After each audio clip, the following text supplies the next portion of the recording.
I've loved 7 famous women. Each one is a wound. I don't regret loving them, but I regret trusting them.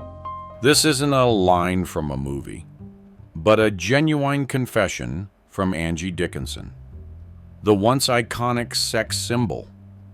During a rare interview with CBS Sunday Morning in 2025. At 93, Angie no longer chooses to avoid the truth. In front of the camera, she named the 7 stars who secretly dated her. But what made Hollywood go silent wasn't the love affairs. It was how she ended with a chilling statement. I hate them. So, who are the women that Angie both loved and hated until the end of her life? What did they do to make her bitter enough to say, I have no hesitation exposing each one of them? And the first name she mentioned was Joan Crawford. 1. Joan Crawford. A kiss in the dark and a fake marriage contract. I once thought she loved me, but no. Joan just wanted a doll who would keep silent and always be ready to go to bed whenever she wanted. And I, foolishly, believed in that gaze. The first time Angie Dickinson met Joan Crawford wasn't on a movie set, but at a private party hosted by MGM, where the young actress was invited as a luxurious decoration for the big producers.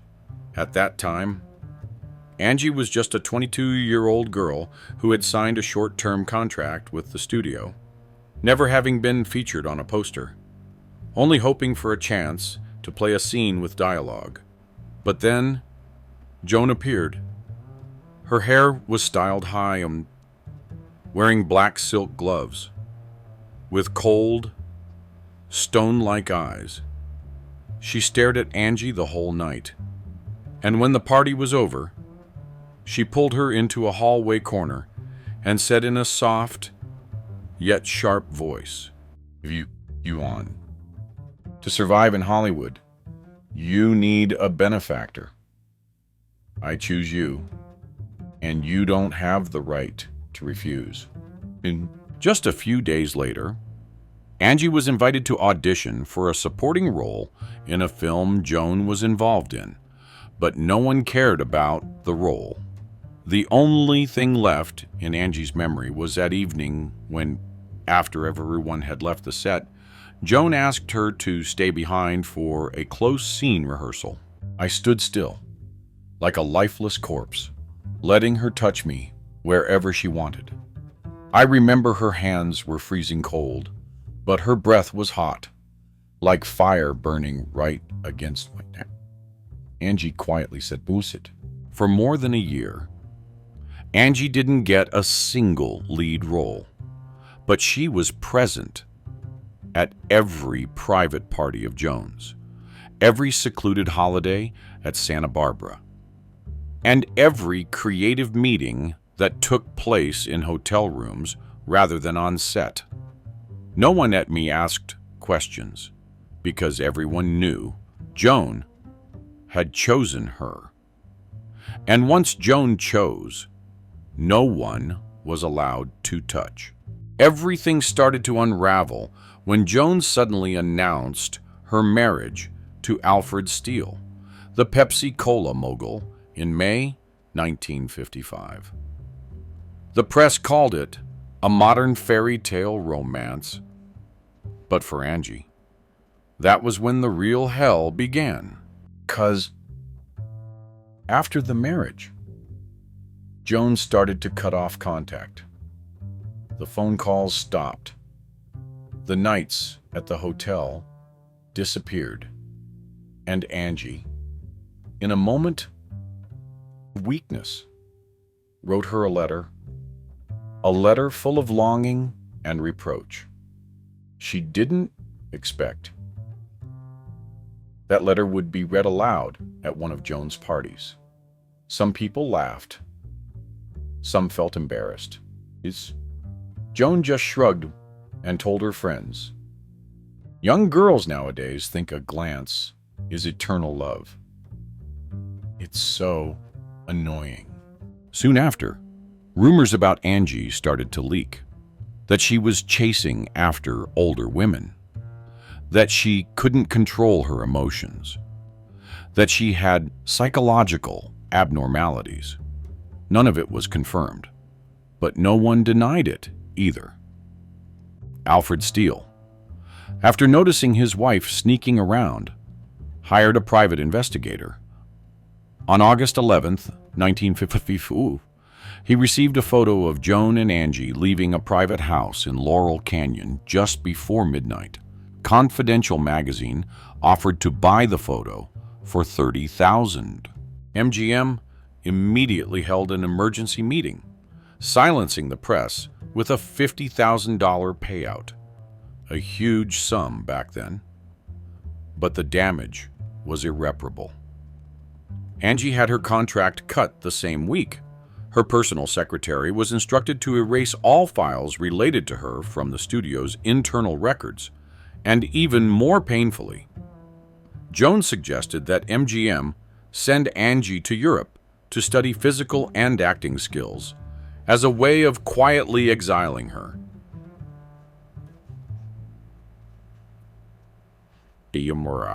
But what hurt Angie the most wasn't her shattered career. It was the harsh truth she later discovered. Joan didn't just have her. In an old notebook from a former MGM employee, Angie found at least 5 other names who had been treated exactly the same. Nancy Kwan, Deborah Paget, Vera Miles, Jane Greer, and one unnamed person. And from that wound, Angie began to turn to stone. In her next relationship, she no longer believed in tears, but fate pushed her into the arms of a woman who seemed as cold as steel. But the betrayal she caused was even more terrifying than anything she'd ever experienced. 2. Barbara Stanwyck, the anonymous accuser who killed a decade of Angie's career. In 1956, when Senator Joseph McCarthy's witch hunts were still far from over, Hollywood was engulfed in fear and suspicion. A single accusation, even anonymous, was enough to cost an actor their job, their contract, and everything. In this environment, Angie Dickinson entered into a relationship that she would later describe as a deadly calm with Barbara Stanwyck, the queen of black and white cinema, a 4-time Oscar nominee, and a veteran with nearly 3 decades in Hollywood. They met for the first time backstage at CBS's Climax television show. Angie was a guest, and Barbara was the lead in the episode Nightmare at Ground Zero. The first glance lasted longer than usual. A casual touch of hands when exchanging lines, and from there, everything began. As light as a strand of hair caught on a sleeve, but impossible to untangle. They frequently visited Barbara's apartment in Westwood Village, which had an old piano and a wine rack full of Burgundy imported from Lyon. On rainy nights, Barbara would play the piano while Angie sat with her feet propped up on the sofa, eyes closed, listening to the music blend with her erratic heartbeat. One night, Angie asked, "Were you ever scared? If people knew?" Barbara just smiled faintly, her fingers still gliding over the keys. "Hollywood doesn't fear love, Angie. It only fears the truth." But the truth was like a snake curled up under the couch, already beginning to slither out. At first, Angie thought she was loved, until one spring evening, when she accidentally caught Barbara talking in a car with a strange man, not even 500 meters from the set. They exchanged a thick envelope. Barbara glanced back at her, just for a second, said nothing, and then silently drove away. Just 2 weeks later, a 3-page, anonymous typewritten letter was sent directly to the MPA. The letter accused Angie of having deviant sexual tendencies, frequenting left-wing intellectual gatherings in Laurel Canyon, and questioning loyalty to the United States. Attached were 3 blurry photos of Angie in the backyard of Barbara's house, wearing a bathrobe, holding a white Persian cat. One of the photos even had Barbara's shadow in the window. Angie was summoned on March 21, 1957. The interrogation lasted nearly 4 hours, with no lawyer and no official record. Only one man kept repeating the same question in a monotone. "Did you have a physical relationship with Barbara Stanwyck?" She didn't answer. But from that day on, every film offer disappeared as if they had never existed. Her contract with Columbia was canceled. Paramount ceased negotiations. A local radio station refused to air an interview she had pre-recorded.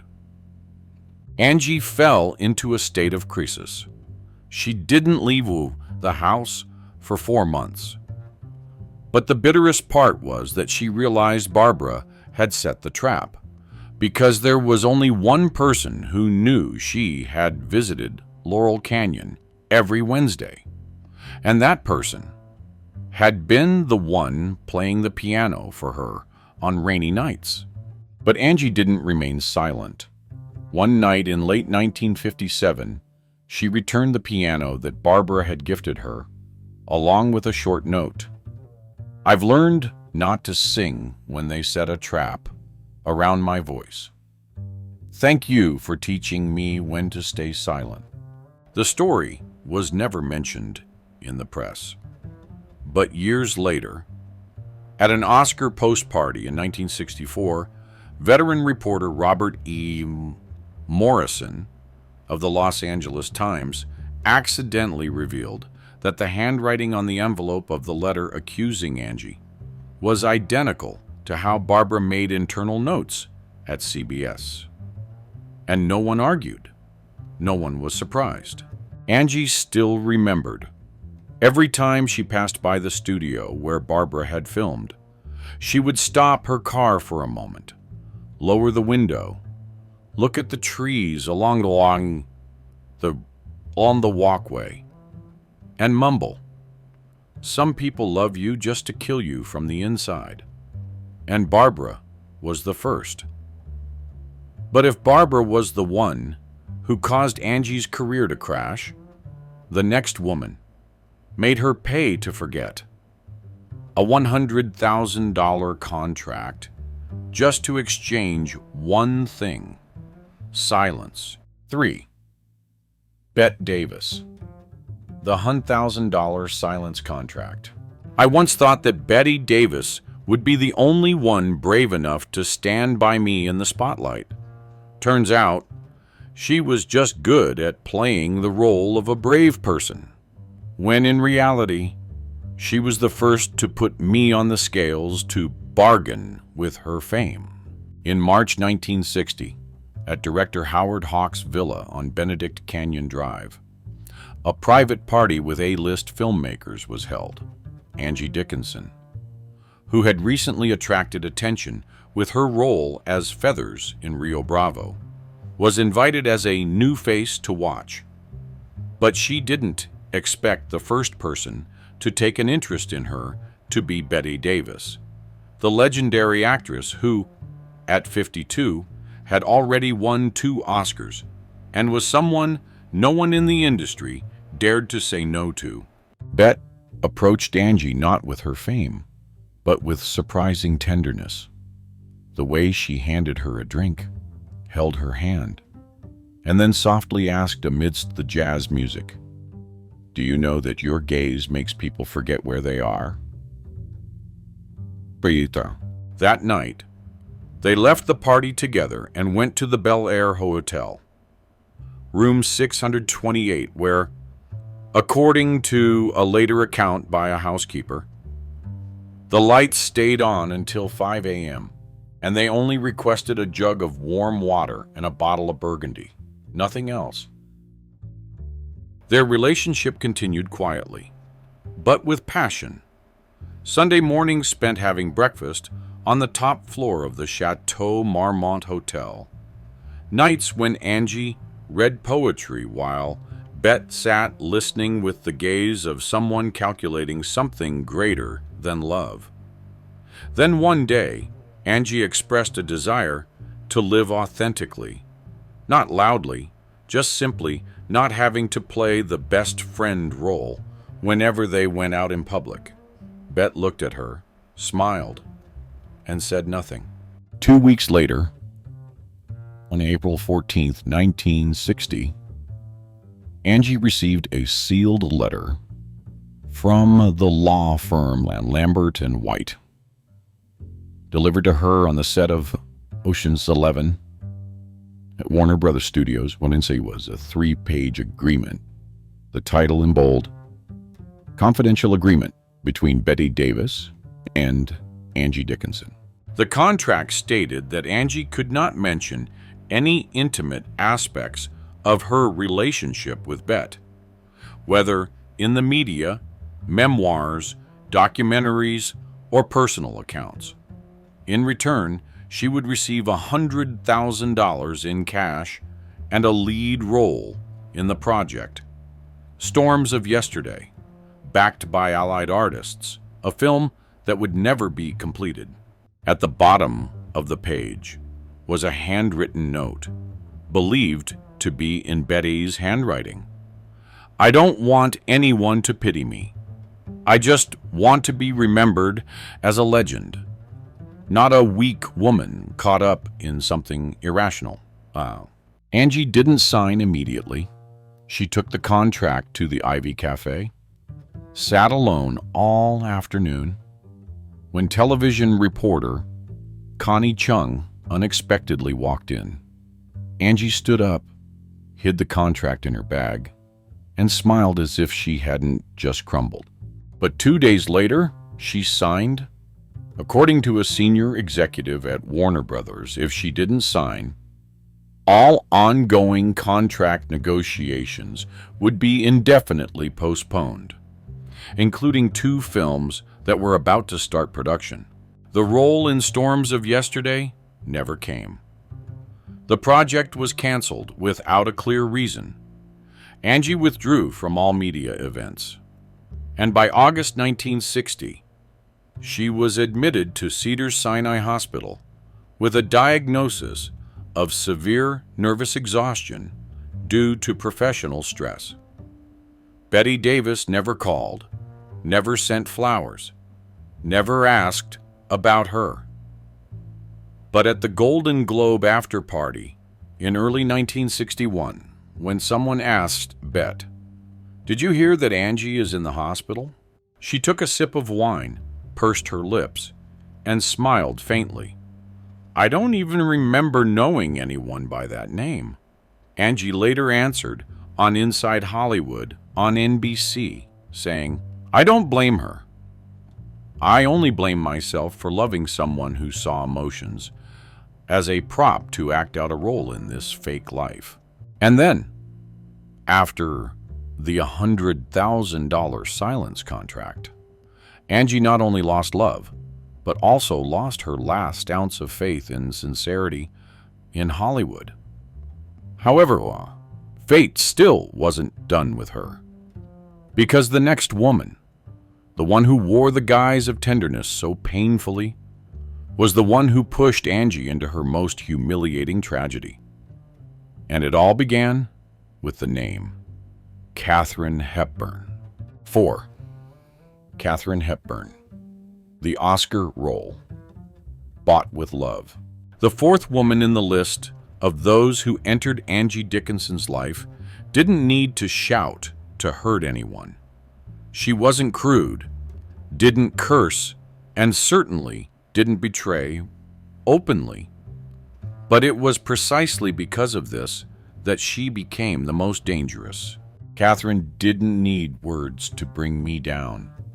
A single glance from her was enough to make me feel inferior, unnecessary, and completely invisible.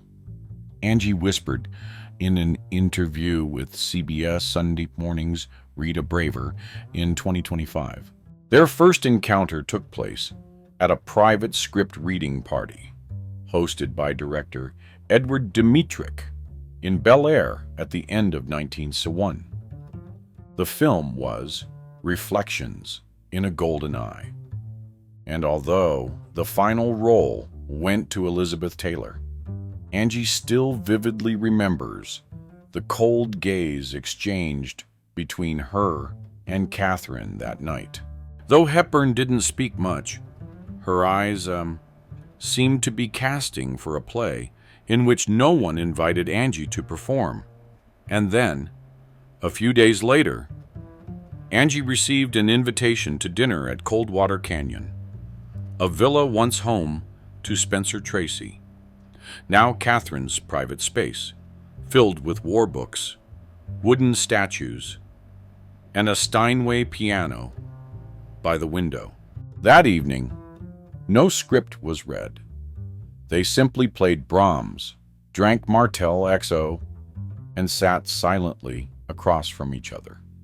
Close to midnight, Catherine walked over, placed her hand on Angie's shoulder, and whispered, "I've played the role of a man for so many years that I've forgotten I could also be a woman, if the person opposite is weak enough."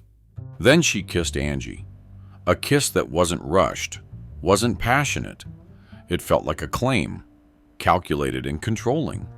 Afterward, Catherine looked directly into her eyes and said, "If you think this is love, you shouldn't come to Hollywood. This is a battleground, and anyone who believes in emotions is the first loser." 3 days later, Angie was removed from the casting list. Hepburn was given the lead role in Long Day's Journey into Night. Rumors spread quickly that Catherine had locked herself in director Joseph L. Mankiewicz's office for over an hour. And after that, everything changed. Angie couldn't accept it. She wrote a 4-page accusation letter sent directly to Warner Brothers, detailing how she had been emotionally manipulated and exploited, including a handwritten note she secretly photographed. In it, Hepburn wrote, "I'm not sure that girl has the courage to play a wounded character, but I'm sure she's been hurt before." The studio's response? A cold legal statement, insufficient evidence for the allegations. Any subsequent media actions may violate industry ethical clauses. Soon after, Angie's name was erased from 2 TV projects she had signed drafts for, and the NBC Fall Showcase removed her from the guest list just before the show aired. Sting.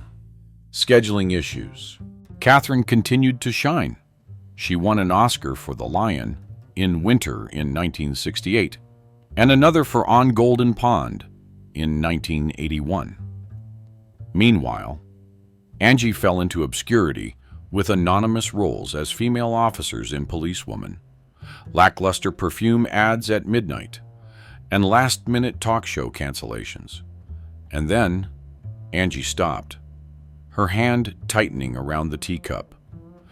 "I thought I'd hit rock bottom after Betty Davis, but Catherine showed me sometimes the bottom is even deeper than hell, especially when the one who pushes you down kisses you before doing it." It seemed like it couldn't get any lower, couldn't feel any weaker. But then, another woman entered, A woman with eyes as sweet as honey and a Parisian smile.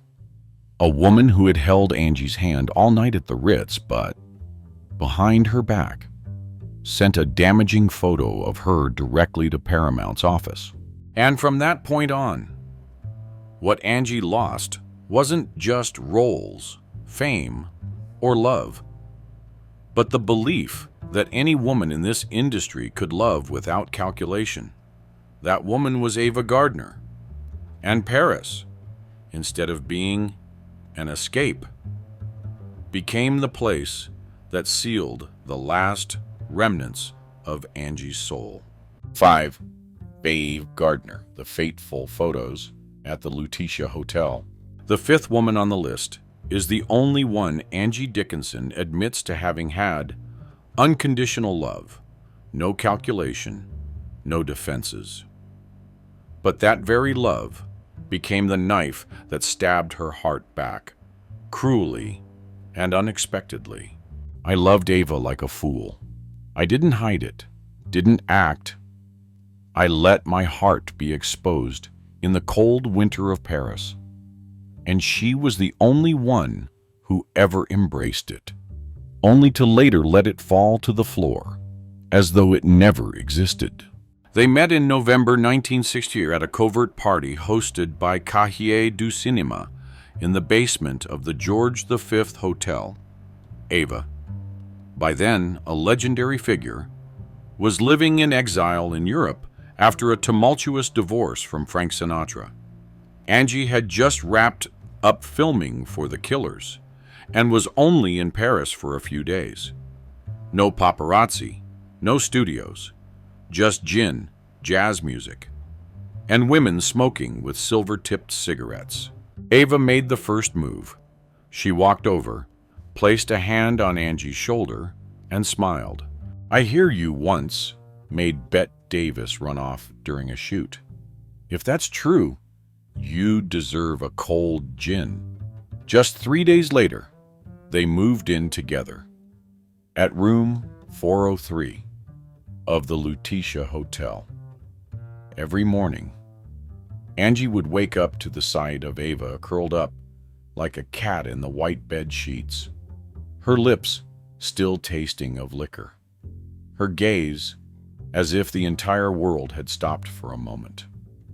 On a rainy evening, when the sound of cars passed by Raspail Avenue below, Ava whispered in Angie's ear, "If you were a man, I would have married you, but you're not.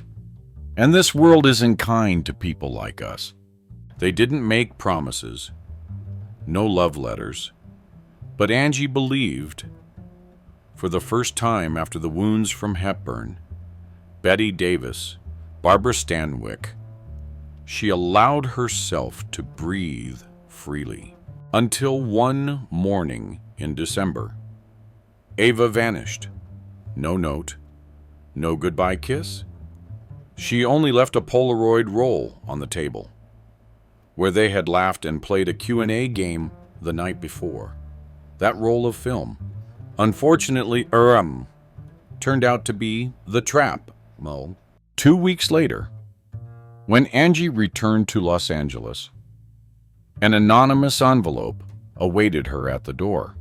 Inside was the Polaroid photo, clearly taken from the window opposite the Lutetia. In the photo, Angie was holding Ava, both wrapped in a blanket, their gazes locked in an indescribable emotion. On the back of the photo was a hastily scrawled note, $15,000, or this photo will be the cover of Confidential next month. Meet at Lou Select, Paris, on the 14th. Angie panicked. Ava did, too. They sold jewelry, even a Degas painting Ava had received from Man Ray. But it wasn't enough. And the reporter, believed to be Jules Meyerson, a notorious celebrity gossip hound, published another photo on the cover of Scandal Weekly. Who is the woman sleeping in Ava Gardner's room? The photo was blurry enough that a lawsuit couldn't be filed, but clear enough for all of Hollywood to understand. 3 days later, Warner Brothers removed Angie from the High Wall project.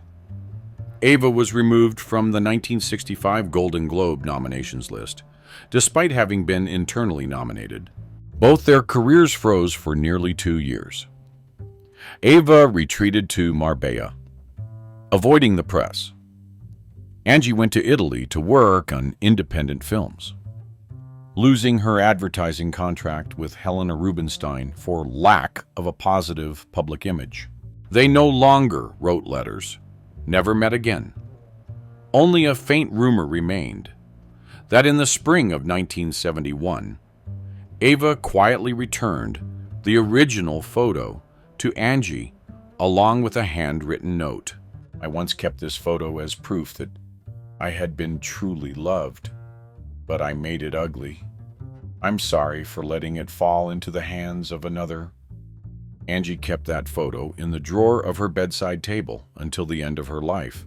No one ever heard her mention Ava again, but those close to her would recall that every time Paris was mentioned, Angie's eyes would momentarily glaze over for a few seconds.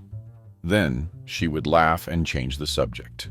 If Ava Gardner was the most beautiful scar Angie ever had, the next woman was the flame that burned the last remnants of trust she had left.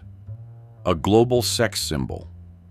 The one who once declared her love for Angie in the makeup room at Fox Studios, then herself handed her over to the press like a newsworthy gift. And that name was Marilyn Monroe. 6. Marilyn Monroe. The cold revenge between two women, devoured by Hollywood. Marilyn was like smoke. The more you chase it, the more it vanishes. But when you stand still, she surrounds you, suffocating you. Angie said this during a drunken interview with journalist Liz Smith in 1977, before refusing to elaborate further. But the truth lies in the fact that between Angie Dickinson and Marilyn Monroe, there was a brief, captivating, lustful affair that ended in one of the dirtiest media battles Hollywood had ever seen, between two women who knew exactly how to bring the world to its knees with just a rumor. In the fall of 1961, while secretly undergoing treatment for depression at the Payne Whitney Psychiatric Clinic after her divorce from Arthur Miller, Marilyn was invited to do a private photo shoot for Life magazine in New York. Angie was at the studio that day not for a photo shoot, but to film behind-the-scenes footage for a promotional piece for Jessica. Fate's cruel twist arranged for the two to sit next to each other in the makeup room on the 4th floor of the Carlyle Hotel. One stared into the mirror, her eyes lingering with the remnants of recent tears, while the other looked through that same mirror, seeing herself, but weaker. Angie spoke first, not knowing she was about to strike the right nerve. "You look into the mirror like that. One day it will really shatter, because mirrors reflect the truth, and the truth no one can bear." Marilyn laughed softly, but her lips trembled. She turned to Angie and whispered, as if questioning herself, "Are you an angel, or just a new wound knocking at my door?" And that night, they slept together on the 7th floor of the Carlyle Hotel. Yellow lights, the scent of Chanel, number 5, mixed with sleeping pills, and the burnt smell of hair from a failed perm. Angie said Marilyn wasn't as beautiful as on screen, but when she whispered, "You don't need to save me, just stay until morning," all logic disappeared. But just 5 days later, Marilyn vanished. No call, no letter, no goodbye. She left nothing except a Polaroid roll on the table, where they had laughed and played a Q&A game the night before. That roll of film, unfortunately, turned out to be the trap. 2 weeks later, when Angie returned to Los Angeles, an anonymous envelope awaited her at the door. Inside was the Polaroid photo, clearly taken from the window across from the Lutetia. In the photo, Angie was holding Marilyn, both wrapped in a blanket, their gazes locked in a complex emotion. On the back of the photo was a hastily scrawled note, $15,000, or this photo will be the cover of Confidential next month. Meet at Les Select, Paris on the 14th.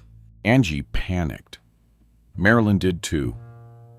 They sold jewelry, even a Degas painting that Marilyn had received from Man Ray. But it wasn't enough. And the reporter, believed to be Jules Meyerson, a notorious celebrity gossip hound, published another photo on the cover of Scandal Weekly. Who is the woman sleeping in Ava Gardner's room? The photo was blurry enough that a lawsuit couldn't be filed, but clear enough for all of Hollywood to understand. 3 days later, Warner Brothers removed Angie from the High Wall Project. Marilyn was removed from the 1965 Golden Globe nominations list, despite having been internally nominated. Both their careers froze for nearly 2 years. Ava retreated to Marbella, avoiding the press. Angie went to Italy to work on independent films, losing her advertising contract with Helena Rubinstein for lack of a positive public image. They no longer wrote letters, never met again. Only a faint rumor remained that in the spring of 1971, Ava quietly returned the original photo to Angie, along with a handwritten note. I once kept this photo as proof I had been truly loved, but I made it ugly. I'm sorry for letting it fall into the hands of another. Angie kept that photo in the drawer of her bedside table until the end of her life.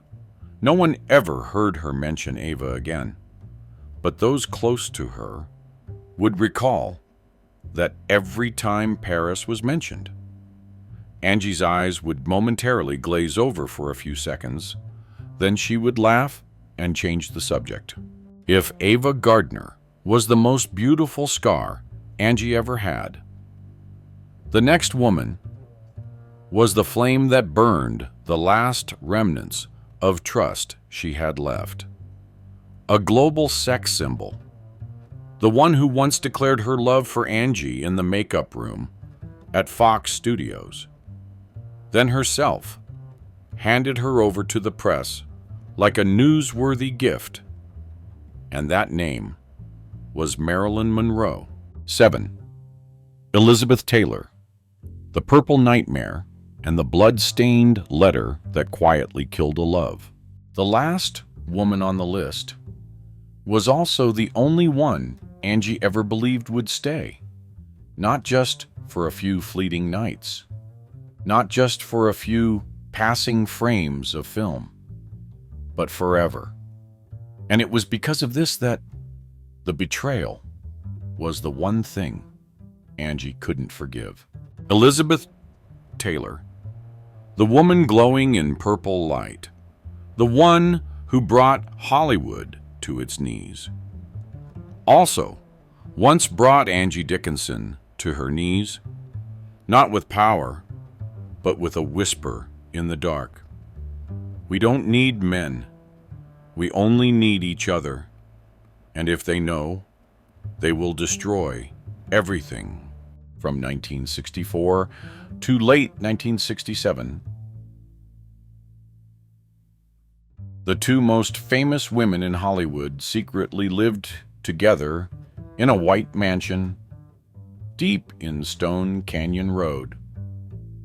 Bel Air. The media called it une femme. The strangely bonded co-stars.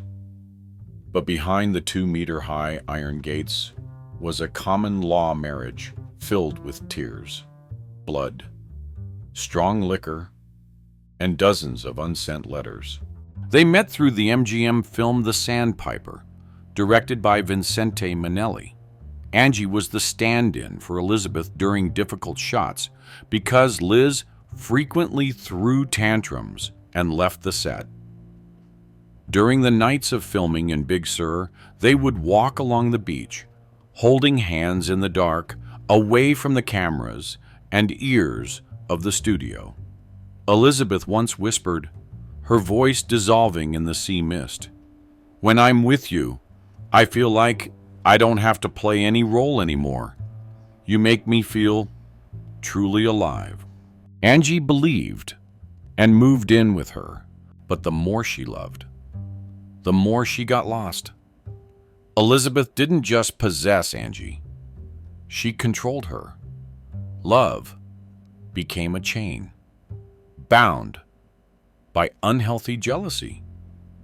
On the outside, Liz still held hands with Richard Burton on the red carpet, but behind closed doors, she would hug Angie, kiss her breathless, then scream in the bedroom whenever Angie said she wanted to leave her. The jealousy reached its peak one night in October 1966. Angie returned from a reading at CBS, opened the bedroom door, and found Elizabeth sitting on the bed, wearing a silk robe, her leg draped over director Mike Nichols, who was casting for Who's Afraid of Virginia Woolf. The two of them laughed as though Angie never existed. Angie didn't cry, didn't say a word. She walked into the bathroom, broke the mirror with a horn comb, leaving a long cut on her left cheek. Blood flowed down her nightgown, and that scar would make her refuse any close-up shots for 3 years. But Angie didn't just bleed. She got her revenge. In a way, Liz could never have anticipated. At the end of 1960, a 6-page anonymous letter was sent to Confidential magazine, typed on a Smith Corona typewriter. The words were sharp as a knife. Elizabeth Taylor traded her body for roles. She's not addicted to men. She's addicted to power. And every smile is a mask covered in Valium. The article was edited and titled, "The Truth Behind the Makeup of Liz Taylor," and published at the beginning of 1968. Hollywood was shaken. Richard Burton went mad, threatening to sue the entire magazine. But the identity of the writer could not be determined, and only Angie knew. She had placed the typewriter in a drawer, locked it with a rusty padlock, and threw the key into the LA River. Elizabeth did not retaliate, did not sue. But years later, in an interview with Vanity Fair, she said a cryptic line. "There are people who loved me, but they couldn't bear my shadow. And when I leave, they turn to dust." Angie cried when reading that line, but not because of pain, but because she realized she had never had the right to keep her. She didn't love me. She just needed me to love her. When I could no longer do that, she trampled on me like a cracked whir. Elizabeth later married again, won an Oscar, and became a global humanitarian icon. As for Angie, she withdrew from Hollywood, living quietly in Palm Springs, raising a blind dog, and filing away the unsent letters into a wooden box titled, "They Once Loved Me, or I Thought They Did."